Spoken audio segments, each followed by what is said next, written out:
Hello grade 10 learners and welcome back to our YouTube channel.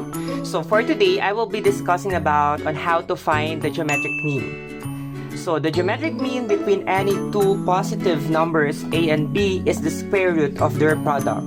So therefore, it is given by the square root of ab. So we're in positive geometric mean a and b. Then negative square root ab. So negative geometric mean a and b. Again, so we're looking for the numbers in between the two positive numbers. Example, find the positive geometric mean of the following. So 4 and 16. So we're going to find the numbers in between 4 and 16 na magiging geometric sequence siya. And then 60 and 15. So what is the number in between 60 and 15 considering that it is a geometric sequence? So let's start with 4 and 16. So it is given by the formula. So I'm going to use GM for geometric mean, square root of A, B. Square root of your A is 4 times your B is 16 equals 4 times 16, you have 64. And the square root of 64 is 8. So therefore, the positive geometric mean between 4 and 16 is 8. So 4, 8, 16. So let us get the common ratio. So 8 divides by 4 is 2. So to get the next term, we need to multiply it by 2. So 4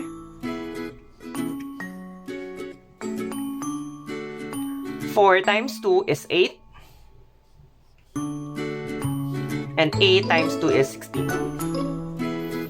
So let's have another example. 60 and 15.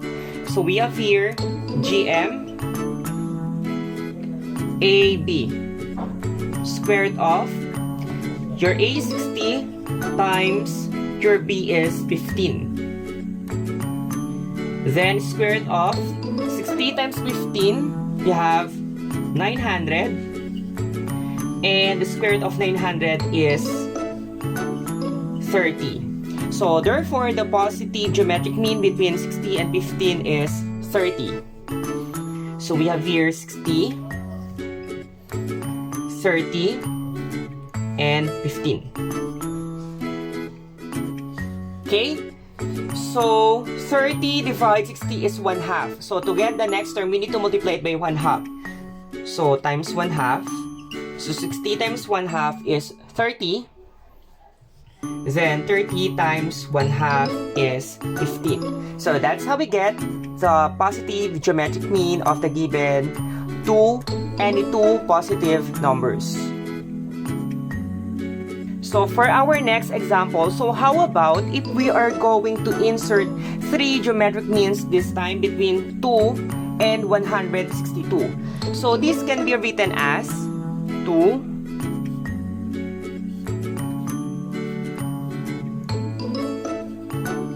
Okay, so we are going to insert 3 geometric means wherein our first term is 2 and then considering our last term is 162 at kailangan siya ay magiging geometric sequence wherein there must be a common ratio.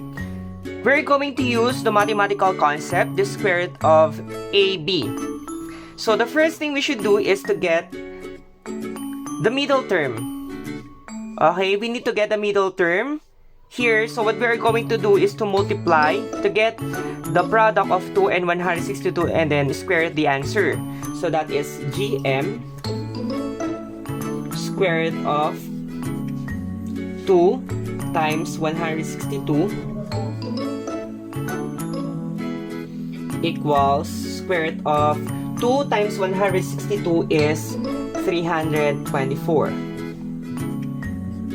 And then square root of 324 is 18.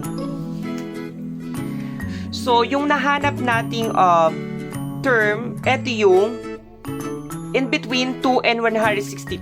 So therefore, ito yung nasa pinaka gitna. nakuha nyo yung idea wherein since kanina kinuha natin yung geometric mean lang in between 2 and 162, so which is 18. Since kailangan natin mag-insert ng 3 geometric means, so nawawala pa yung ating pang second term at fourth term. So ngayon naman, para makuha yung second term, itong 2 at 18 naman ang gagamitin natin para makuha natin yung geometric mean in between 2 and 18. So therefore, we have GN equals to 2 times 18 equals 2 times 18 is 36, and the square root of 36 is 6. Okay, to find the fourth term, yung nawawala pa, we can make use of the common ratio. Okay, so paano natin makukuha yung ratio ng given nating geometric sequence? So a sub 2 divided by a sub 1. So that is finding the ratio. So 6 divides 2 is 3. So therefore, to get the next term, we need to multiply it by 3. So 2 times 3 is 6. 6 times 3 is 18. 18 times 3 is 54. Then 54 times 3 is 162. So now, the sequence is completed. So we have inserted 3 geometric means between 2 and 162 that are 6, 18, and 54. So I hope that you learned something today. So don't forget to like and subscribe and hit the post notification bell para updated kayo sa next video lesson natin.